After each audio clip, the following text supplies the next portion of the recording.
This is Hannibal from the HannibalTV.com, and I am about to give a daily wrestling news update. I normally do my Wrestling Observer reviews on Friday nights, but it came out early this week, so you can just search up my Wrestling Observer review from earlier today if you want to know all the news that came out in that, such as Impact taking out or applying for a loan because I guess they're having problems paying talent. The reasons given why they applied for the loan was, I guess, they have 106 people to pay that I guess they're having problems paying. But in other news, I guess it came out on the Wrestling Observer radio today. They brought up that Bruce Prichard, who is the head of creative for Raw and Smackdown, stated that Nick Aldis does not have the it factor, which I have to agree with. Before I started this report, I just checked the YouTube views of the entire NWA channel for the past 30 days, and it only had about 200,000 views for the entire channel. Whereas mine, for instance, and I'm not owned by multimillionaire Billy Corgan that has millions to help fund a company like NWA, is in the millions of views, the millions and millions of views. So how good is a champion of a company if it can barely get 200,000 views in a month? I don't find him impressive at all. In fact, I think he should be a mid-carder at best. And NWA, they did one good thing. They got rid of the alleged pervert, David Lagana, who was running that company. Hopefully, they'll get rid of the champion that worked closely with that guy, Nick Aldis, and get a fresh face in there and try and improve. Another guy that I don't find very impressive from the UK is Drew McIntyre, who I guess has come out in an interview with Talk Sports and said he was the one that convinced Heith Slater to do the segment with him on Raw this past week that got its second lowest viewership of all time, 0.49. This is the quote from McDonald. He says, "We finally got him on board on the show. He absolutely killed it, like I knew he would." And Drew also feels that he can tell more complex stories now with more layers and depth because there's no fans in attendance. Of course, Drew McIntyre is the lowest drawing WWE champion in the history of the WWE, both in ratings and attendance. He will go down in history as that. That's actually, no, he won't go down because wrestling in WWE is probably going to keep getting more popular, more unpopular as time goes on. But at least up to this point, he's the lowest drawing champion of all time. Mike Hamilton tipped me $10. Any interest in doing a shoot with Barry Horowitz? I asked him about it a couple years ago. He responded he was interested and he'd get back to me. I asked him about it again this year and he didn't respond. So he's too cool to do a shoot interview with me, and I'm not going to run that piece of shit down. Because I wasn't a fan of him. The only reason I was asking him because you're not the first that asked me to do an interview with Barry Horowitz. As far as SmackDown's median age, for anyone curious, the median age of people that watch SmackDown, it was reported by Brian Alvarez on the Wrestling Observer Radio. The median age of people watching SmackDown is 57 years old. And for NXT, it's even older. The median age of an NXT viewer is 58 years old. So young people are not watching this crap. It's the older people that grew up with wrestling that are still hanging on to it, even though it's nothing like the wrestling that was good that we fell in love with in the past. Smackdown, it was reported, cost $205 million a year for Fox to produce. According to Meltzer, he feels there's no way they made that $205 million a year deal to get ratings in the 0.4s like they have been. However, it's unclear at what point Fox is going to give up and say the ratings are too low. Is it going to be when SmackDown gets in the 0.3s?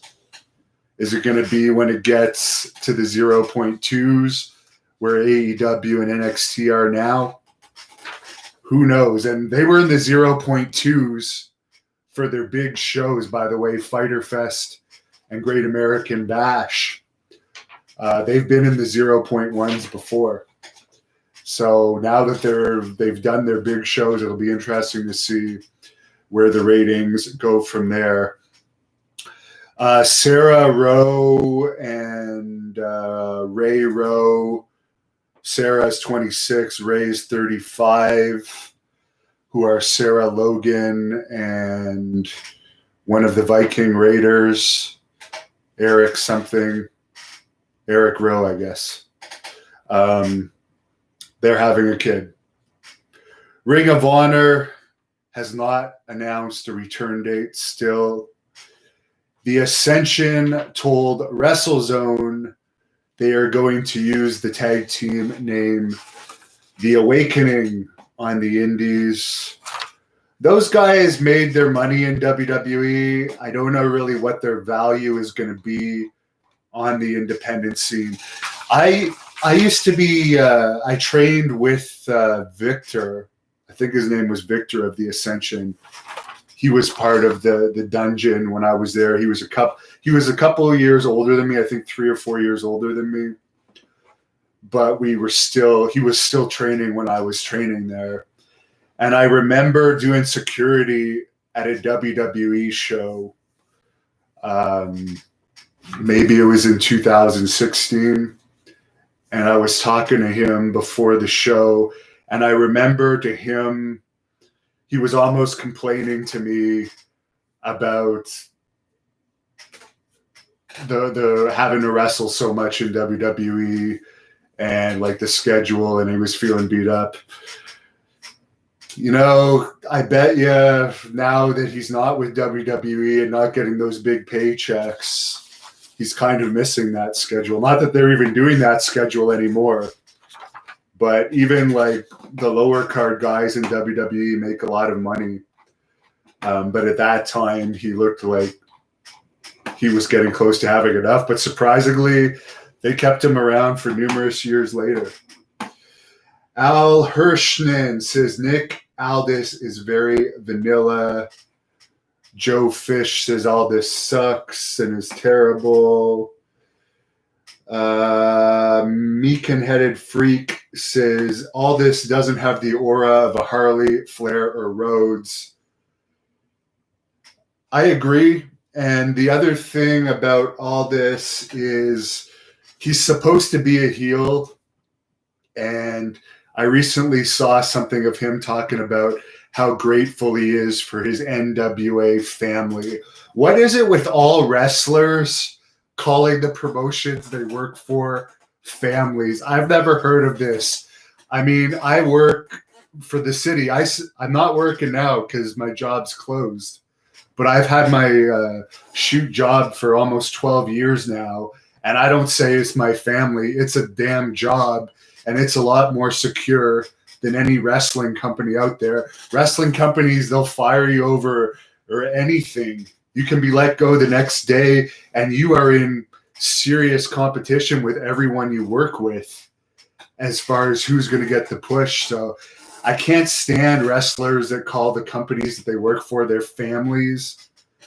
Maybe The Undertaker and Vince McMahon might be the closest family members because they've been together so long and their loyalty is unquestionable, and they'll probably be on good terms until each of them die. But for Nick Aldis being a heel, calling the NWA his family, I mean, This is why you're never going to get over to anywhere above where you are now.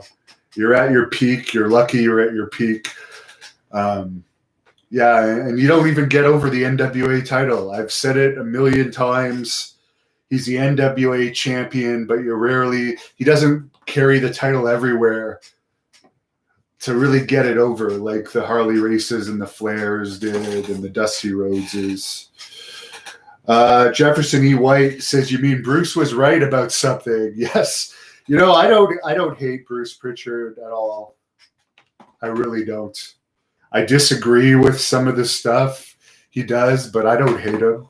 The small communication I've had with Bruce Prichard, he was nice to me. He said, actually, if I'm ever out in Texas, wherever he lives, to let him know and we can have a beer together. That's what he's told me. So I can't say anything that I have anything personal against Bruce.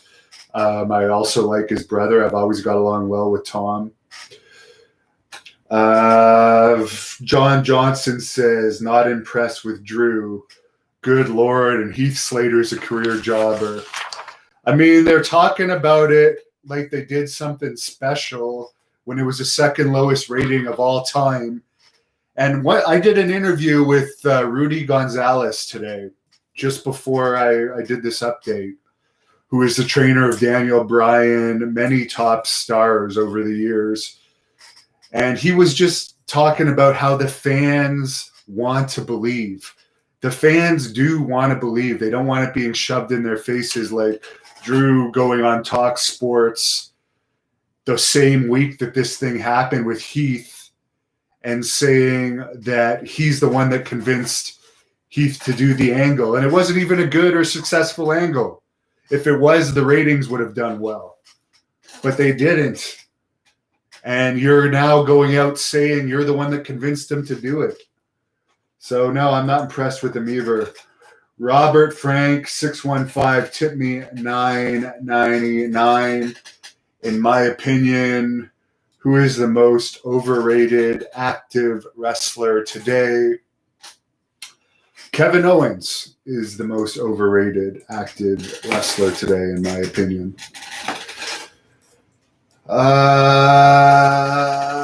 Beer Car says, last night on AEW, Taz brought back the FTW title. Who cares?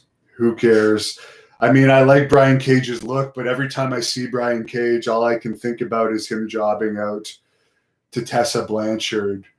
And Taz, all I can think about now that all these stories have come out of Rob Van Dam making him look like a bitch in the locker room, I don't think Taz has the credibility that he once did. They're trying something. I'll give them credit for that. I don't have anything personal against either of those guys, though. They're both good. Those guys, I will say this, both Taz and Brian Cage are good signings for AEW, and I'm not shitting on that angle. Go for it. Why not? I'm just saying that I personally am not interested in it, but I'm not saying it's bad. Avengers fan says he likes Lashley. I like Lashley too. David Hugh wants Pat Patterson stories from Jim Powers. I hope to interview Jim Powers one day and get those. Joe Falsetta tipped me $5 and says all cis is a jabroni. Talking about Nick all cis. That's funny. He is. He really is. John Johnson says Diesel was a low drawing champion. If you actually look at the actual history of WWE of their drawing champions, which I've gone over, you can look at my report.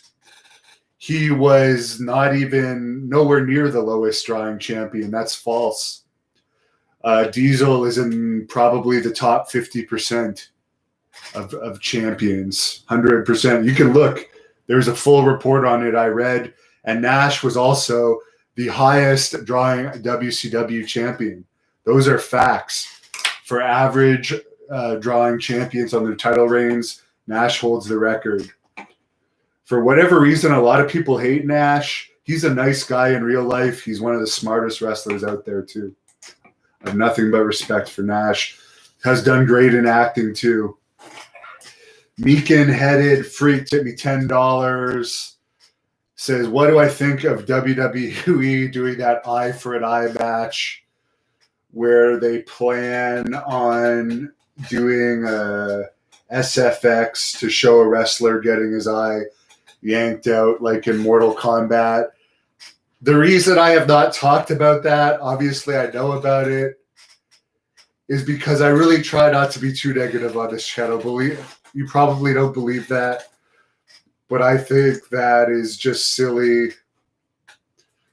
because they openly are constantly telling fans that it's not real, and then they do an angle about someone that's supposed to get their eye ripped out, which obviously isn't going to happen. So it's hard to suspend your disbelief when you know that's not going to happen. I'm not a fan of that idea.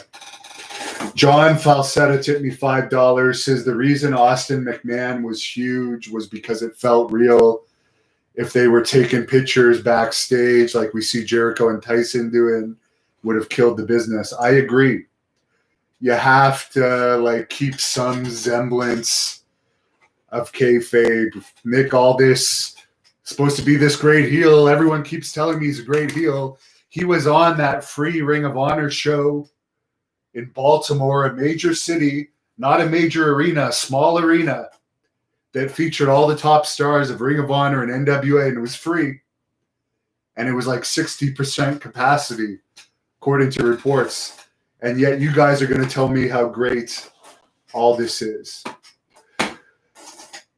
B Free says people are probably falling asleep with the USA Network on for the ones that are watching.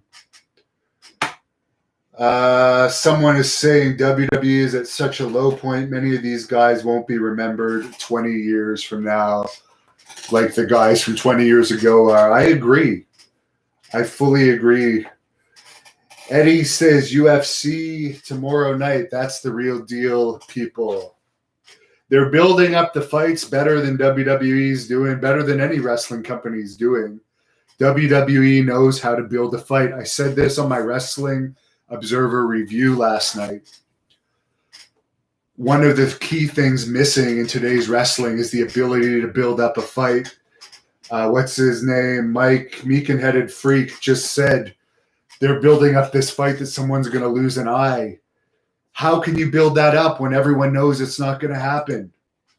So that's one of the problems with wrestling. It's not believable, so you can't get into it. Am I really going to watch this because we know someone's eye is not going to get pulled out? I don't know. Why do I think the Warlord didn't get a huge push? Big Dummy says, well, there was more talent at that time. There was more competition. Who knows?